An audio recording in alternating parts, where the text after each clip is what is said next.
The day they sealed my cabin gate was the day they sealed their own fate. At 6 a.m., Isabella Voss directed workers to pour concrete completely around my gate posts, blocking all access to my property. $500 daily fines if I tried to break through their security barriers. She stood there smirking, thinking she'd finally won this HOA power struggle. What Isabella didn't realize, what none of them realized, was that they just trapped themselves. See, their fancy HOA development only has one road connecting to the highway. Every inch of that road runs through my private land. While they were sealing my gate, they were actually cutting off their own escape route. 47 families, one way out, and I own every foot of it. 3 months later, she'd be begging me not to leave them stranded forever. But right now, she thinks she's untouchable. What would you do if someone sealed your driveway? This gets insane. My name is Ethan Cole, and 6 months ago I thought losing my wife was the worst thing that could happen to me. Then I met my new neighbor. I inherited 40 acres of Montana wilderness from my grandfather, including a rustic cabin and one detail that would become crucial, a private gravel road connecting my land to Highway 12. The sound of tires crunching over that gravel had been the soundtrack of my childhood summers. In 2019, developers built Pine View Estates around my property. 47 McMansions marketed as luxury mountain living with convenient highway access. Those sales brochures promised easy commutes, but forgot to mention that convenient access meant using my private road without permission. The original developers had some handshake deal with grandfather about being neighborly, but handshakes aren't legal documents. And when they sold out, the new HO just assumed they owned everything. For 4 years, nobody questioned it. Then Isabella Voss bought the biggest house in the development and immediately started her reign of terror. At 49, Isabella embodied everything I hated about suburban power trips. Designer yoga pants that cost more than my monthly groceries. A white BMW she parked diagonally across 2 spaces. And that condescending smile she flashed while explaining how the world should work according to her vision.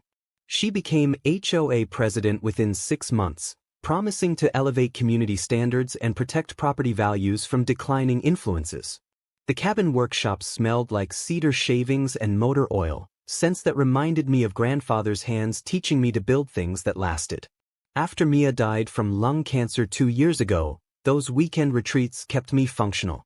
I'd arrive Friday evening, spend Saturday morning with my tools, then sit on the porch listening to water tumble over creek stones.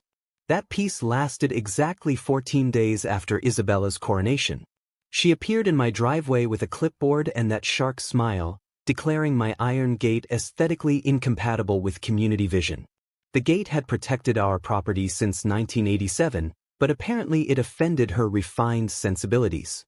"We need cohesive design elements," she announced, tapping manicured nails against her clipboard. "Something more upscale. The HOA has pre-approved contractors for appropriate fencing upgrades." I politely explained that my gate sat on private property, not HOA jurisdiction. Her smile never wavered, but her eyes went dead cold. "Oh, sweetie. Geography creates mutual responsibilities. We'll work this out." 2 weeks later, a county inspector showed up investigating illegal structures and environmental violations. Someone had filed a complaint. The inspector found nothing. Grandfather built everything to code, but the harassment message was crystal clear. At the next HOA meeting, the rumor mill was already spinning. Isabella had whispered that I was difficult and potentially unstable due to military trauma. She suggested my gate created security vulnerabilities and hinted that veterans sometimes struggle with authority. The smell of cheap coffee and nervous sweat filled the community center as newer residents avoided eye contact. They'd bought into her narrative about the crazy hermit threatening their property values. But 20 years as an Army Corps engineer had taught me about petty tyrants. They mistake volume for authority and assume everyone else lacks backbone. Isabella was textbook, all bluster, no substance. The real escalation came on a September evening thick with the sound of cicadas. Isabella knocked on my cabin door, clipboard in hand, demanding I attend mandatory community meetings to discuss my compliance obligations. I explained slowly, like talking to a child, that I wasn't an HOA member and my property wasn't subject to their fantasies. She actually laughed. Geographic proximity creates legal obligations. Then your little hermit act ends now. When I refused, she filed another county complaint claiming my road access violated existing easement agreements. Pure fiction, but harassment disguised as bureaucracy. That night, surrounded by the scent of pine needles and Mia's favorite lavender candles still flickering on the mantel, I opened grandfather's surveyor case. Brass instruments gleamed in lamplight alongside yellowed property deeds and legal documents. If this suburban dictator wanted war, she just picked the wrong engineer. Time to show her what 20 years of military legal training could accomplish. Isabella's declaration of war came with a clipboard and an army of bored housewives. She'd organized something called the Community Beautification Committee. Her personal squad of yoga pants enforcers armed with measuring tapes and Pinterest dreams. Within a week, they were conducting voluntary property assessments throughout the development, documenting anything that didn't match their vision of mountain luxury perfection. My gate topped their hit list. The formal letter arrived on expensive letterhead featuring some pretentious mountain silhouette logo. Mandatory appearance required screamed across the top in bold red letters. According to the committee, I was guilty of unauthorized rustic styling, failure to maintain aesthetic harmony, and my personal favorite, geographic noncompliance with community vision. The smell of fresh ink and legal intimidation wafted from the paper as I read their demands. Show up to their meeting or face escalated enforcement action. I didn't show up. Isabella's response was swift and vicious. She declared my gate a public nuisance and filed another county complaint. This time claiming my road access violated mysterious easement agreements that supposedly existed somewhere in the development's legal paperwork. That's when I stopped playing defense. 3 nights later, I sat in grandfather's workshop surrounded by the musty smell of old leather and yellowed documents. His surveyor case contained 40 years of property records, and what I found made my pulse quicken like Christmas morning. The original 1987 land deeds told a story Isabella had never bothered to research. My family had never granted any easement to anyone. The gravel road cutting through my property was entirely private, built, maintained, and owned by 3 generations of Coles. Every car that had used it for 4 years was technically trespassing. My old army buddy, Liam Hartley, specialized in property rights law back in Helena. When I faxed him copies of the deeds, his call back came within an hour. Ethan, this is bulletproof. They have zero legal right to use your road. You could block access tomorrow and they couldn't do squat about it. But I'd learned something about strategy during 20 years of military service. Sometimes the smartest move is letting your enemy think they're winning while you prepare the perfect counterstrike. I decided to offer Isabella a reasonable solution first. Partly because I'm not naturally vindictive, but mostly because I wanted documentation proving I'd tried to resolve this diplomatically. My proposal was generous beyond what they deserved. A formal easement agreement for $1 per year, plus a mutual respect clause requiring HOA consultation before any changes affecting my property. It would legalize their road usage and end the conflict. The informal meeting happened at the community center, that sterile room that always smelled like industrial carpet cleaner and stale coffee. I laid out copies of the original deeds alongside my proposed solution, explaining how this arrangement would protect everyone's interests. Isabella's reaction exceeded my worst expectations. She scoffed at my extortion attempt and accused me of manufacturing a fake crisis to justify greed. According to her warped logic, 4 years of using the road had somehow created established community rights that magically overrode actual property law. She'd convinced herself that possession equaled ownership like a legal 5-year-old. You can't hold an entire neighborhood hostage over technicalities, she declared, her voice dripping with righteous indignation. The other board members shifted uncomfortably, but Isabella's personality dominated the room like toxic smoke. She rallied them against their hostile neighbor who was supposedly threatening community welfare with legal facts. That meeting ended with Isabella promising to escalate through appropriate channels and deliver consequences for obstructing community progress. I discovered what those consequences looked like 2 days later. Surveillance cameras, motion-activated security cameras now pointed directly at my property, documenting my every movement like I was public enemy number one. Isabella had also begun photographing my truck, my gate, even my garbage cans on collection day. The constant click and whir of camera mechanisms became the new soundtrack of my weekend retreats. But here's where Isabella's paranoia became my golden opportunity.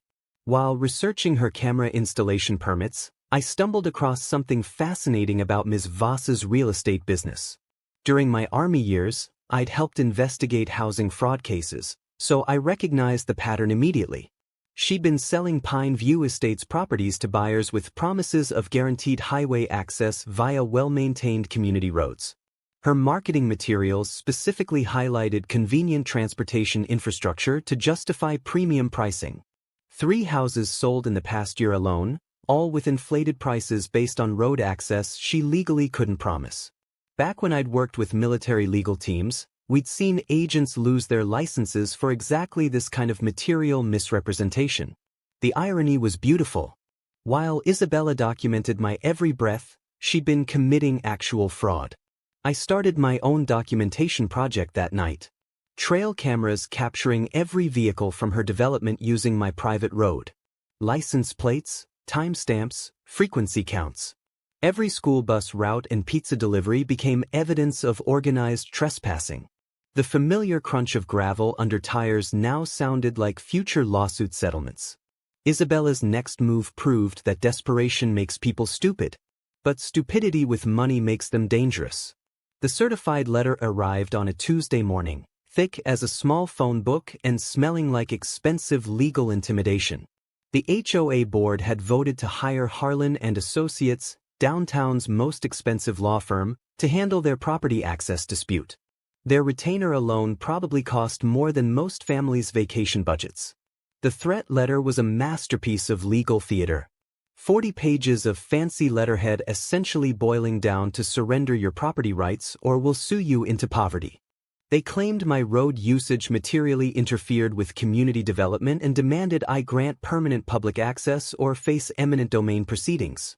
Pure bluff, but it told me everything about Isabella's mindset.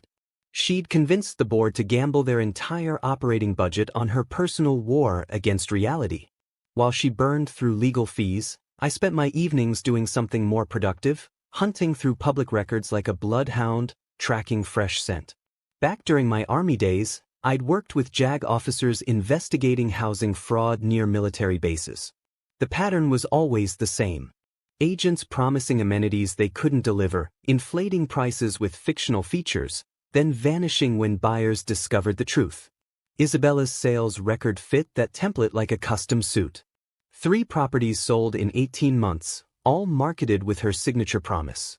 Premium highway access via established community transportation corridor. Her listing photos literally featured my private road captioned as community infrastructure. She'd been selling my property as an HOA amenity without my permission, knowledge, or any legal right to do so. But here's where my research struck gold that would make a prospector weep with joy. One buyer had already filed a formal complaint with the State Real Estate Commission about misrepresented access rights and fraudulent marketing materials.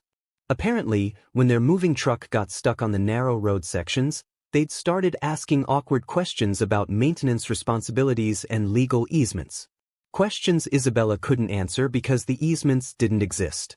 The complaint was public record, buried in state bureaucracy, but accessible to anyone who knew the right filing systems. And 20 years of military paperwork had taught me exactly where to dig. I filed my own detailed complaint that same afternoon, documenting how Isabella had systematically misrepresented property features to inflate sales prices. The State Real Estate Commission takes fraud seriously. Agents lose their licenses permanently for selling amenities they don't control, especially when buyers pay premium prices based on false promises. The irony was delicious. While Isabella hired lawyers to threaten me, she was already under investigation for actual crimes. Her next escalation confirmed that panic makes smart people act stupid and stupid people act catastrophically. The petition campaign launched the following week with military precision and all the subtlety of a circus parade. Community petition to establish public road access appeared on every doorstep, complete with emotional manipulation disguised as neighborhood solidarity. Isabella organized door-to-door visits armed with talking points about how my obstructionist behavior threatened property values and emergency access. She positioned herself as the community hero fighting against a bitter veteran who wanted to hold innocent families hostage over legal technicalities. The psychology was clever. Frame me as the villain, then ride in as the savior. Several neighbors signed immediately, probably without reading anything beyond the emotional headlines. But a few started asking uncomfortable questions about why they needed signatures if the HOA actually owned legitimate access rights. That's when I made my first public counter move, and it was beautifully simple. I installed professional trail cameras along every section of road crossing my property. Not hidden surveillance, but obvious reflective warning signs. Each camera captured license plates, timestamps, and vehicle counts from everyone using the road. The psychological impact was immediate and devastating. Suddenly, every resident's daily commute included visual reminders that they were crossing private property without permission. The cameras didn't just collect evidence, they made people confront the legal reality Isabella had been denying. Within days, 3 families knocked on my door, asking quiet questions about easement agreements and property boundaries. Word was spreading through the development like wildfire. Maybe their HOA president didn't actually understand the legal mess she'd created. But instead of cutting her losses, Isabella decided to go nuclear. She hired a private investigator to dig up dirt on my military service, personal finances, and family history. If legal intimidation wouldn't work, character assassination would become Plan B. The PI lasted exactly 4 days before quitting in frustration. Turns out there's not much scandal in the life of a retired engineer who builds furniture, pays taxes on time, and keeps his lawn mowed.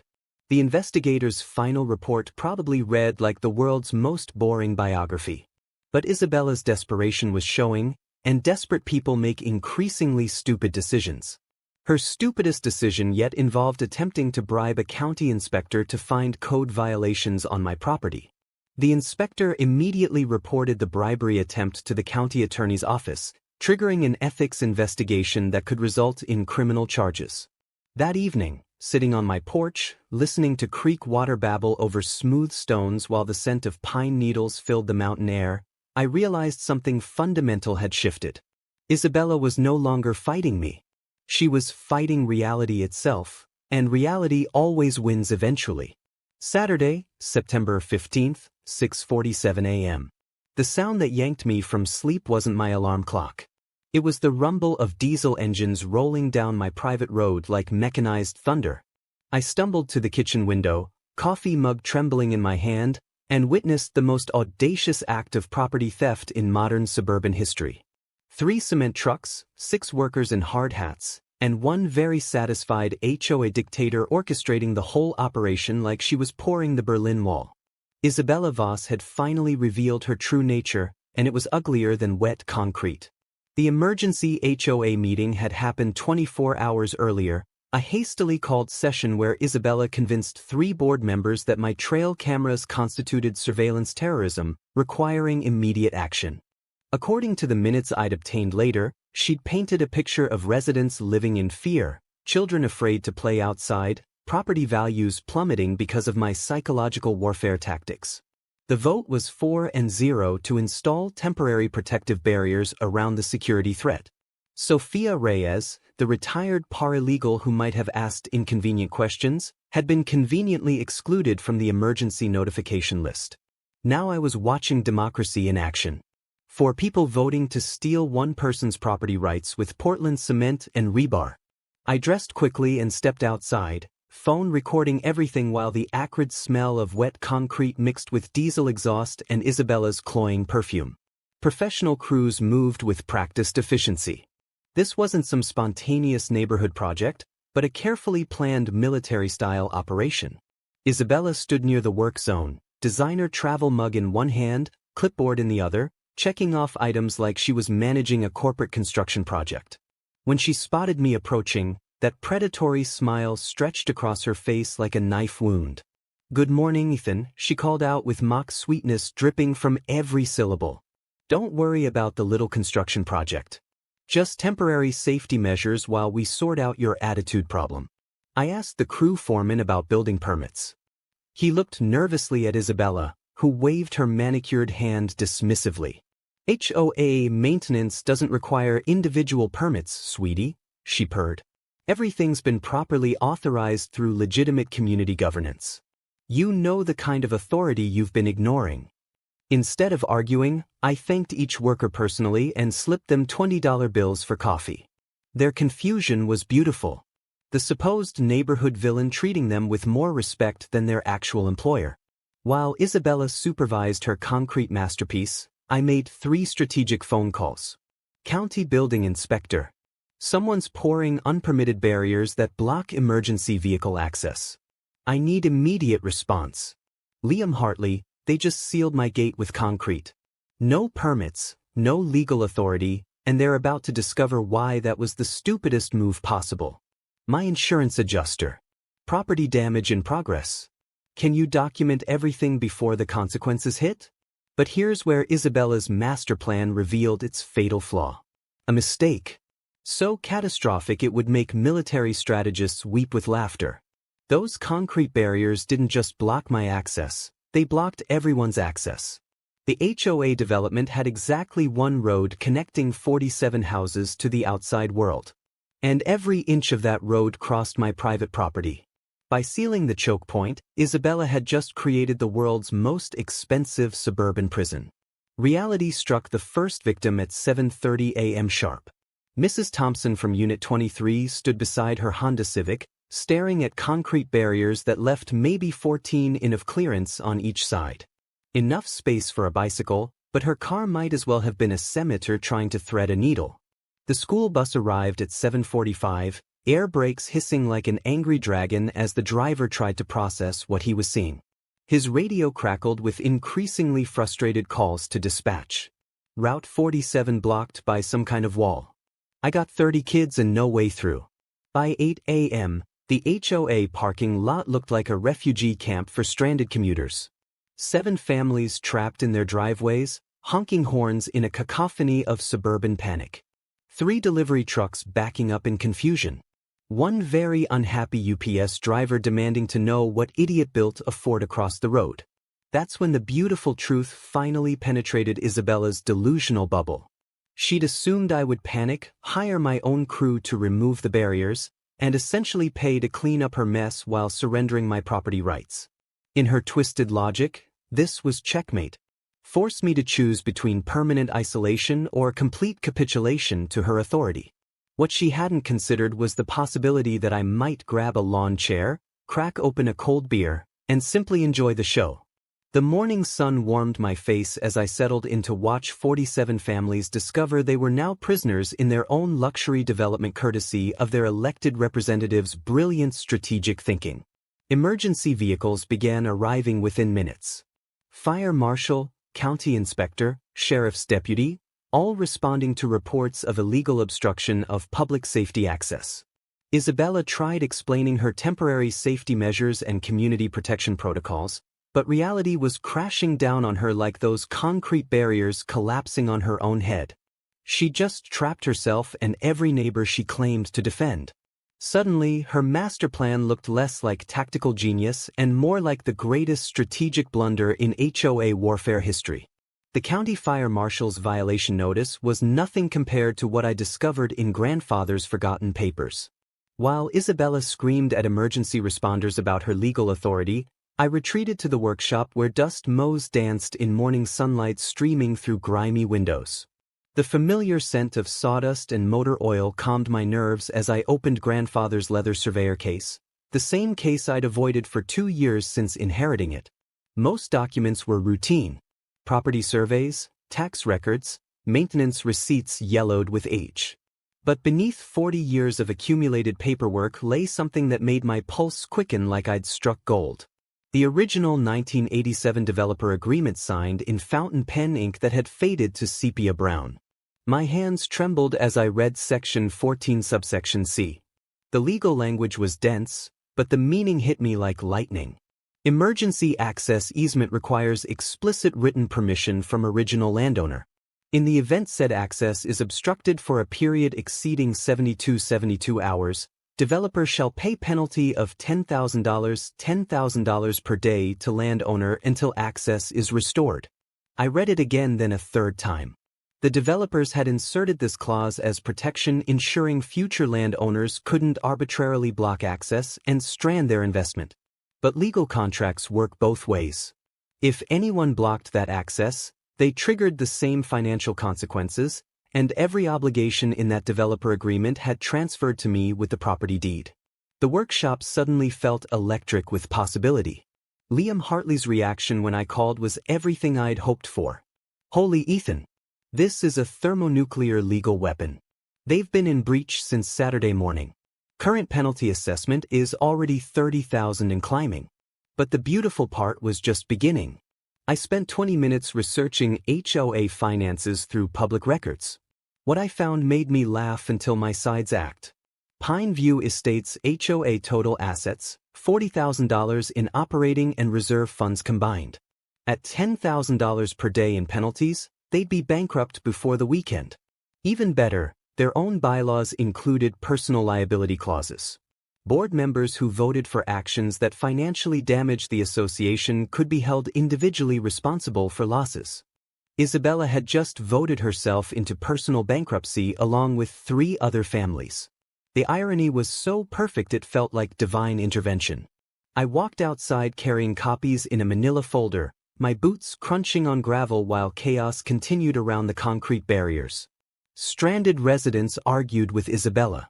Delivery trucks backed up in confusion and the school bus driver was calling his supervisor to report a road closure emergency. When I approached the crowd, conversations gradually died. Something in my expression must have communicated that everything had changed. Isabella, I called out, my voice cutting through the morning noise. She turned with that familiar shark smile, clearly expecting another desperate legal threat. Instead, I handed her the developer agreement and pointed to Section 14. You've been in breach of contract for 78 hours. Current penalty $78,000. Your HOA's total assets may be $40,000 if you liquidate everything. The smile died like someone had switched off a light. That's impossible. We have authority to you have authority to bankrupt every family in this development. I interrupted quietly. $10,000 per day compounding. You'll exceed your assets by tonight. Personal liability kicks in after that. I watched her face transform, confusion melting into disbelief, disbelief crystallizing into pure terror as the mathematics penetrated her consciousness. For the first time in 6 months, Isabella Voss had absolutely nothing to say. The silence stretched like a held breath while 47 families realized their elected leader had just gambled their homes on a game she couldn't win. The power dynamic hadn't just shifted, it had completely inverted. And the best part, this was only the beginning. The terror on Isabella's face was just the appetizer. Now came the main course. Building a legal trap so perfect she'd spring it herself. That afternoon, I filed formal demand for penalty payments with the HOA board. Certified mail, return receipt requested, exactly 7 days to respond before legal collection began. The thick envelope felt satisfying in my hands, official and final as a judge's gavel. While Isabella processed her financial nightmare, I was already engineering her complete destruction. Liam Hartley explained the collection process over beer at Murphy's Tavern. Our conversation mixing with the clink of bottles and sizzle of burgers on the grill. Property liens are your nuclear option, he said, sketching on beer-stained napkins. File a simple form with the county recorder, pay $50, and suddenly you own a piece of every house in their development until they pay up. The elegance of lien law made me smile. Once I attached liens to HOA properties, those debts would follow homeowners forever. They couldn't sell, refinance, or transfer ownership without satisfying my claim first. It's like having a mortgage on someone else's stupidity. Back home, I set up a war room in my workshop. The smell of sawdust mixed with fresh printer ink as I created detailed tracking systems, penalty calculations, legal deadlines, media talking points, and collection procedures. Day 4, $40,000. Day 5, $50,000. Day 6, $60,000, officially exceeding their total assets. But the real weapons weren't legal documents. They were psychological and physical. First, the digital countdown sign. I'd learned basic electronics during my core engineering years, so building a large LED display was simple weekend work. Solar-powered, weather-resistant, and programmed to update automatically. Day's HOA has violated emergency access. 7 penalties owed $70,000 and counting. The sign went up Friday morning on a post visible from the main road. Every resident driving past got a real-time reminder of their mounting debt, courtesy of their elected leaders' war against mathematics. But the psychological masterpiece was the security upgrade I installed around the concrete barriers. Professional-grade motion sensors, infrared cameras, and proximity alarms created a high-tech monitoring zone around Isabella's concrete monument to stupidity. Every time someone approached the barriers, which happened dozens of times daily as frustrated residents searched for solutions, lights flashed and cameras activated with audible clicks. The message was clear. This situation was being documented with forensic precision. Sophia Reyes became my secret weapon Wednesday evening. The retired paralegal arrived with a folder full of ammunition that smelled like legal revenge and stale office coffee. "I've been researching HOA liability law for 30 years, she said, spreading documents across my kitchen table. Board members who exceed their authority are personally responsible for damages. No insurance coverage, no corporate protection, just individual bankruptcy." Sophia's research revealed the beautiful trap Isabella had built for herself. Their HOA insurance specifically excluded intentional property interference from coverage. By voting to install barriers without permits, she'd voided their legal protection and exposed herself to unlimited personal liability.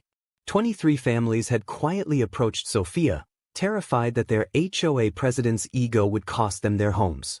They wanted resolution before the penalties bankrupted everyone. "We're forming a coalition," Sophia explained. "Neighbors who understand that Isabella's pride is more expensive than anyone can afford." The media strategy crystallized when Sophia's daughter Ava called from Channel 8 News. As a producer, she'd been tracking the story as local color until Sophia explained the financial implications. "This isn't neighborhood drama," Ava told me. "This is about abuse of power and property rights. Classic David versus Goliath. Except Goliath is about to discover David has a legal slingshot loaded with contract law." Thursday evening, I prepared for the Friday interview by organizing evidence into television-friendly narratives. The story needed visual impact. Concrete barriers blocking emergency access, mounting penalty totals, families trapped by their own representatives' decisions. But my secret weapon was the trail camera footage I'd been collecting for weeks. Every vehicle that crossed my property was documented with timestamps, license plates, and frequency counts. School buses, delivery trucks, emergency vehicles, personal cars, hundreds of violations daily by people who had no idea they were trespassing on private land. The footage would prove that HOA residents had been unknowingly breaking the law for years, protected only by their ignorance and my tolerance. When I withdrew that tolerance, their entire community became legally vulnerable. Friday morning brought the final element, emergency access documentation. I'd researched federal regulations governing emergency vehicle response times. Blocking access that delayed ambulances or fire trucks wasn't just a contract violation. It was potentially criminal negligence if someone died during those extra 12 minutes of response time. The fire marshal had already documented 7 instances of delayed emergency response due to barrier obstruction. Each incident created additional liability exposure for the board members who voted to install them. By Friday afternoon, sitting on my porch while late sunlight reflected off concrete barriers like prison walls, I'd assembled a legal trap that would destroy Isabella's life, even if she removed the barriers tomorrow. The penalties would continue accumulating until she paid every penny, plus interest, plus legal fees, plus punitive damages for violating emergency access regulations. Somewhere in her designer kitchen, Isabella was probably calculating whether her pride was worth losing her house over. Isabella's desperation turned her into something far more dangerous than a petty HOA tyrant. It made her a criminal. The private investigator appeared Monday morning like a bad omen, slouching around my property in a rental sedan that screamed amateur surveillance. He spent 3 hours photographing my cabin, measuring my fence, and interrogating neighbors about my psychological stability and history of aggressive behavior. The guy had all the subtlety of a fireworks display which told me everything about who'd hired him. Sophia called that afternoon, her voice crackling with indignation over the phone line. That sleazy little man knocked on my door asking if you'd ever threaten anyone. Wanted to know about drinking problems, PTSD episodes, whether you keep weapons. I told him the only dangerous thing about you was your ability to read contracts. I had to smile. 20 years of exemplary military service, community volunteer work, and a record so clean it squeaked weren't going to yield much scandal. The investigator's final report would probably bore his client to tears. But Isabella's smear campaign was just the opening act of her descent into actual criminality. By Tuesday, whispered rumors circulated through Pine View estates like toxic smoke. According to the narrative she'd crafted, I was an unstable veteran with anger management issues who was terrorizing innocent families over property technicalities. She'd positioned herself as the brave community leader protecting children from a dangerous neighbor's unreasonable demands. The psychology was textbook manipulation. Paint the victim as the aggressor, then claim moral authority while breaking the law. Several newer residents started crossing the street when they saw me in town. 2 families installed additional security cameras aimed at my property. Even the postal worker asked nervously if everything was safe up there when delivering my mail.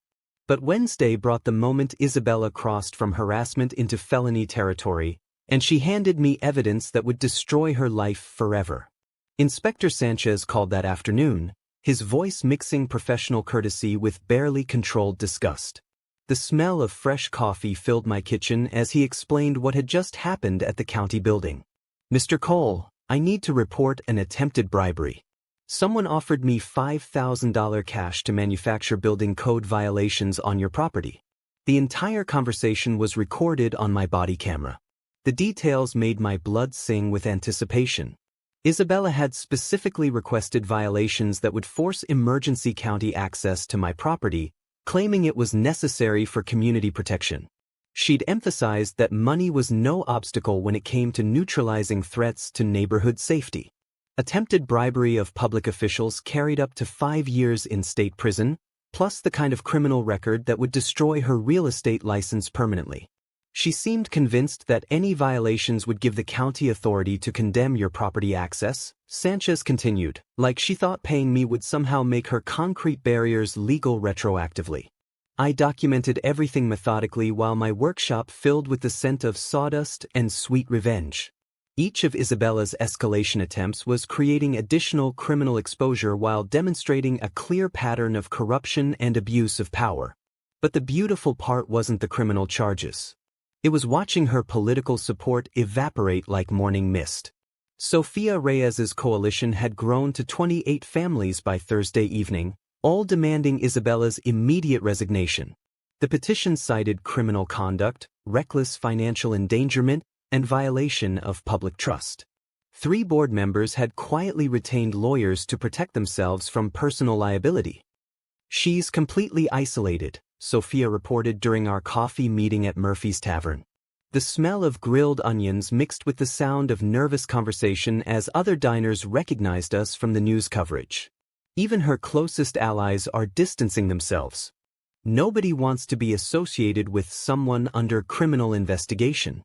The smart rats were abandoning Isabella's sinking ship before the water reached their necks.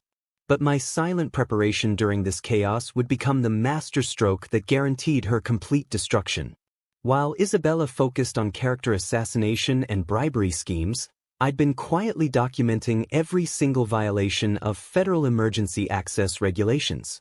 The blocked road hadn't just delayed local services. It had interfered with postal delivery, school transportation, and emergency medical response. Each category carried separate federal penalties beyond my contractual claims. I'd also been researching the personal assets of every board member who'd voted for the barriers. Property records, business ownership, vehicle registrations, bank accounts visible through public filings. Everything they owned was now exposed to collection efforts. The television interview Friday evening provided the perfect platform to reveal just enough of this research to terrify them without showing my complete hand.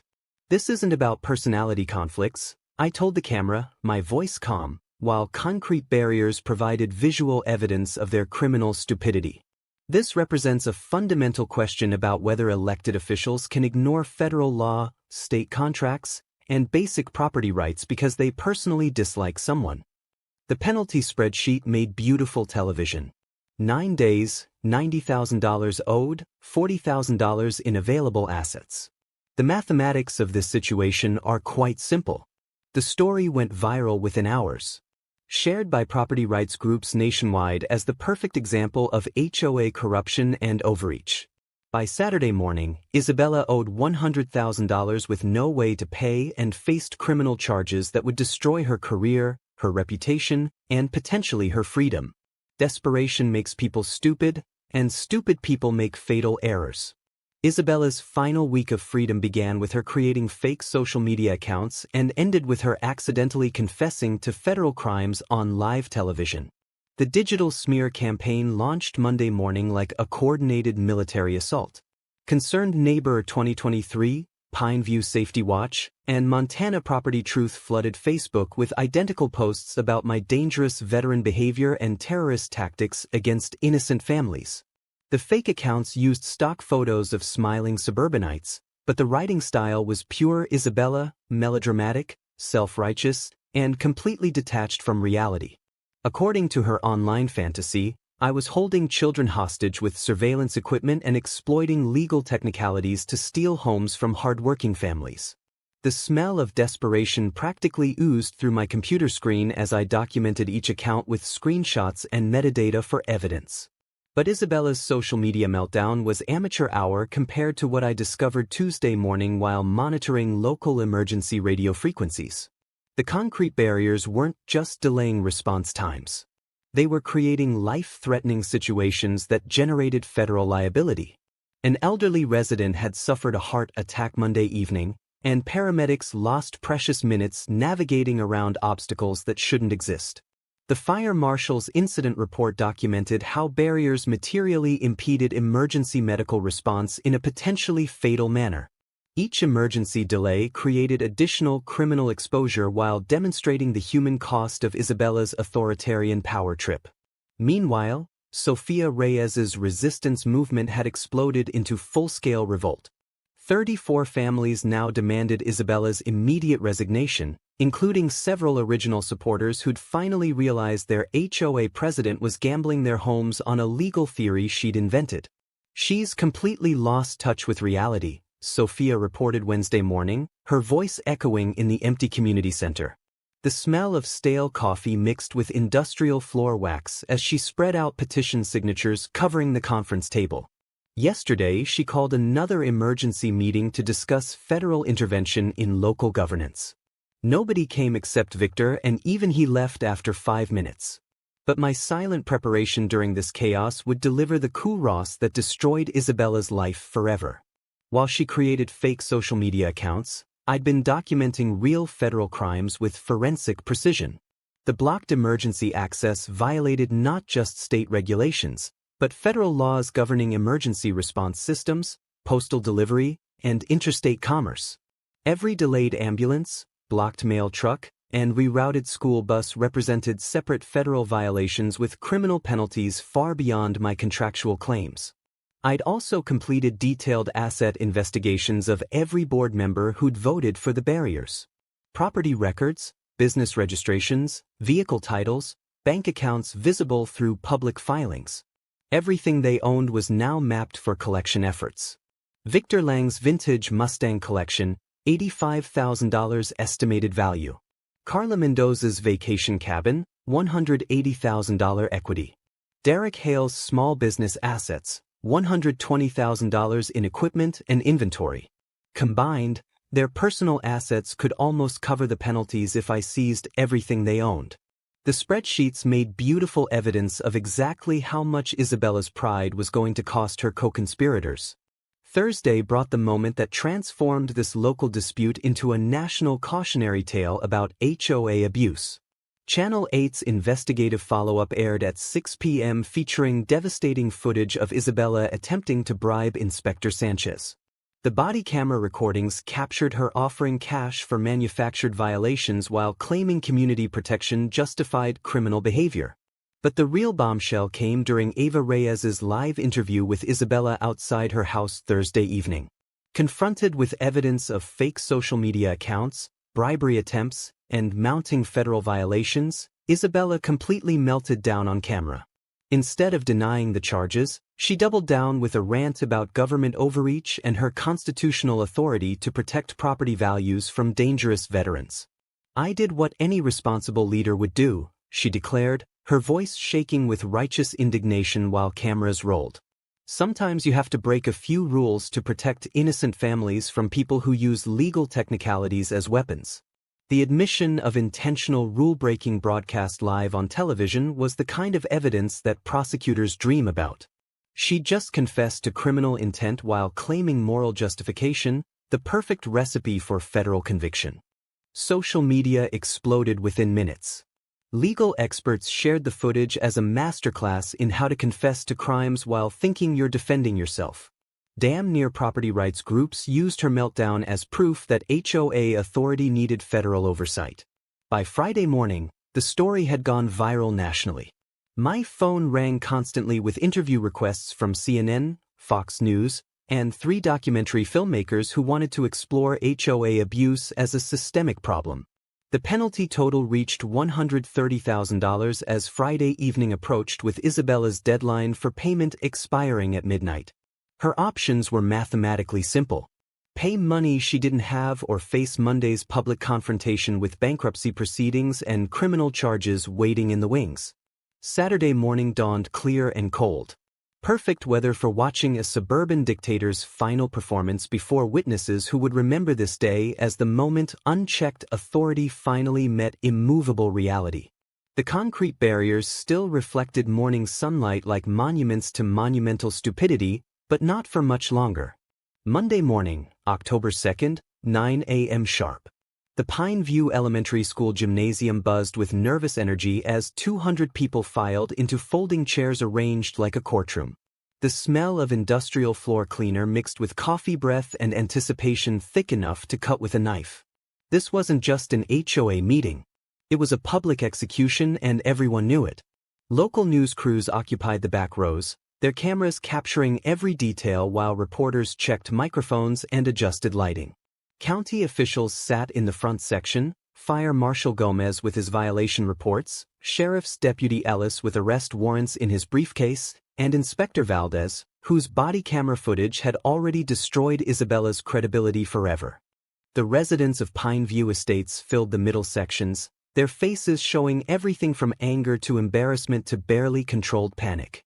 These were families who discovered their elected representative had gambled their homes on a legal theory she'd invented while watching too much daytime television. Sophia Reyes sat beside me in the second row, her paralegal training evident as she organized documents with military precision. 36 families signed the petition for her removal, she whispered, the paper rustling like dry leaves. The remaining 11 are either hiding at home or planning to sell before this gets worse. At 9:15, Isabella finally made her entrance. She walked in wearing a designer suit that probably cost more than most people's monthly mortgage payments, her blonde hair freshly styled, and her makeup applied like war paint.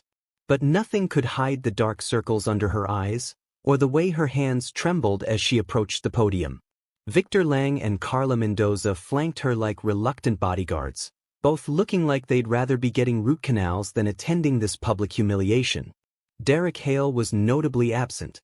His lawyer had apparently advised him to maintain maximum distance from the unfolding disaster. Fire Marshal Gomez stood first, his uniform creaking as he approached the microphone. The gymnasium fell silent except for the hum of fluorescent lights and the subtle whir of television cameras. Ladies and gentlemen, I'm here to present findings from our investigation into illegal obstruction of emergency access routes. His voice echoed off gymnasium walls as he held up a thick folder. Over the past 11 days, Concrete barriers installed without permits have delayed emergency response to this development 47 times. He opened the folder and the pages seemed to whisper secrets as he read from incident reports. 3 medical emergencies with delayed paramedic access. 2 structure fires with impeded fire department response. 15 blocked mail deliveries. 27 disrupted school bus routes affecting 63 children. The crowd shifted uncomfortably. Parents realizing their children's safety had been compromised by their HOA president's ego. Current fines total $55,000 and accumulate at $500 per day until violations are corrected. Additionally, federal authorities are investigating potential criminal charges for endangering public safety. Isabella shot to her feet like a jack-in-the-box, her voice cutting through the gymnasium air with desperate authority. "This is government overreach at its worst," she declared, gesturing wildly toward Gomez. Federal bureaucrats conspiring with a disgruntled veteran to destroy property values and community autonomy. The irony was beautiful. She was claiming government overreach while facing criminal charges for bribing government officials. "We have constitutional rights to protect our community from hostile neighbors who use legal technicalities as weapons against innocent families." That's when I stood up, my movement causing a ripple of anticipation through the crowd like wind across water. "Mrs. Voss," I said, my voice calm and measured in contrast to her hysteria. "You've had 11 days and multiple opportunities to resolve this legally. The offer I made 6 months ago still stands. $1 per year for legal easement rights plus mutual respect."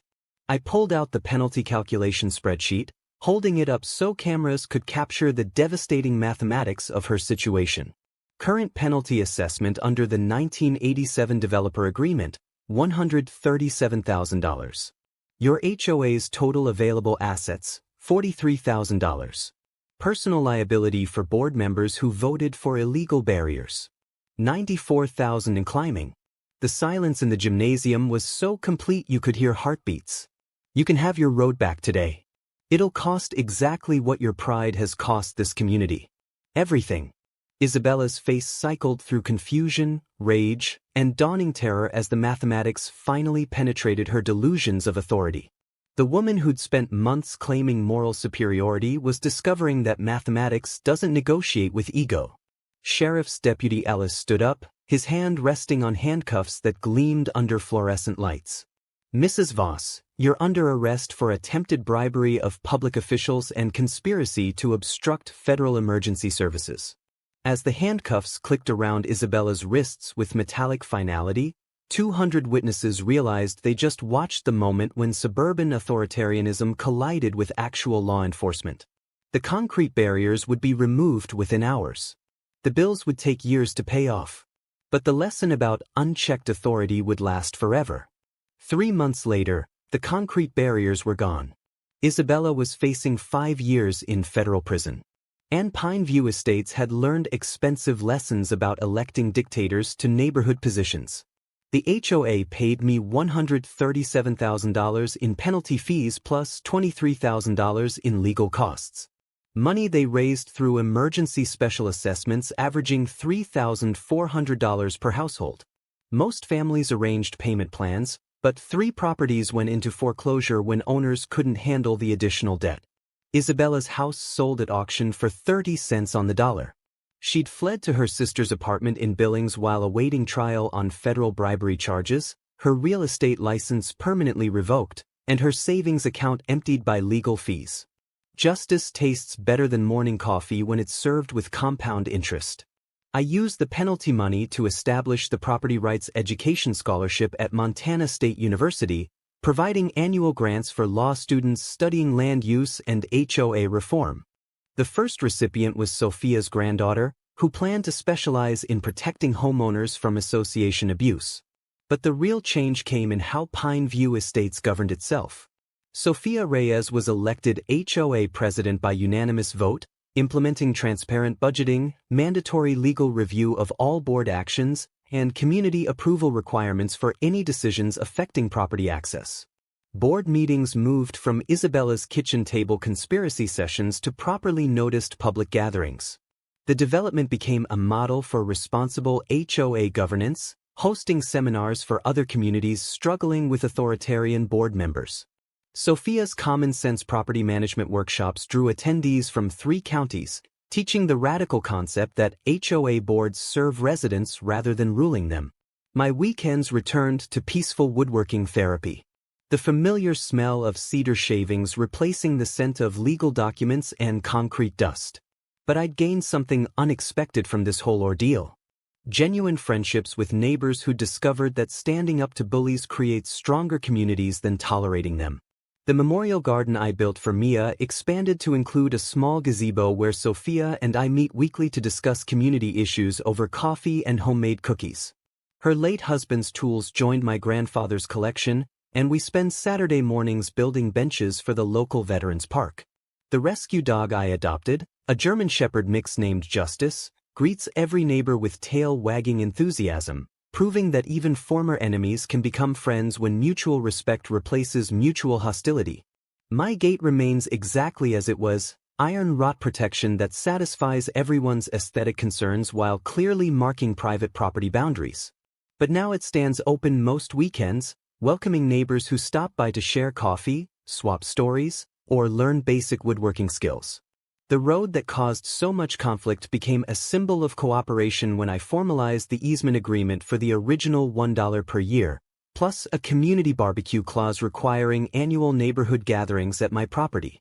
Last summer's Good Neighbor Barbecue drew 60 families with everyone contributing dishes, stories, and laughter that echoed through the mountains until midnight. Children played on equipment I'd built while adults discussed everything except property disputes and legal penalties. This story inspired state legislators to pass the Montana HOA Accountability Act, requiring association boards to carry liability insurance, submit to annual audits, and face personal responsibility for actions exceeding their legal authority. 3 other states adopted similar legislation after my case became a national example of what happens when suburban power corrupts. Absolutely. The ripple effects continue spreading through property rights organizations nationwide. With my story becoming required reading in law schools teaching municipal governance and association liability. But the best outcome happened last month when a young Army veteran called seeking advice about his own HOA dispute. I spent 2 hours walking him through property research, legal documentation, and strategic planning, teaching him that knowledge and patience defeat authoritarianism more effectively than anger and confrontation. Remember, I told him while Justice supervised from her favorite porch spot. Bullies only win when good people don't know their rights. Do your homework, document everything, and let mathematics handle the revenge. If you've survived your own HOA nightmare, drop a comment with your location and story. I read every single one and learned something from each battle against suburban tyranny. Hit that subscribe button for more stories where regular people outsmart corrupt systems using nothing but research, patience, and the beautiful mathematics of property law. Next week's story involves a landlord who thought he could steal a veteran's security deposit. Spoiler alert, he was wrong about everything. Thanks for hanging out with us on HOA Stories, where the HOA Karens meet their match. If this story had you cheering or cringing, go ahead and like the video. Drop a comment with your reaction and hit subscribe so you're ready for the next wild HOA tale.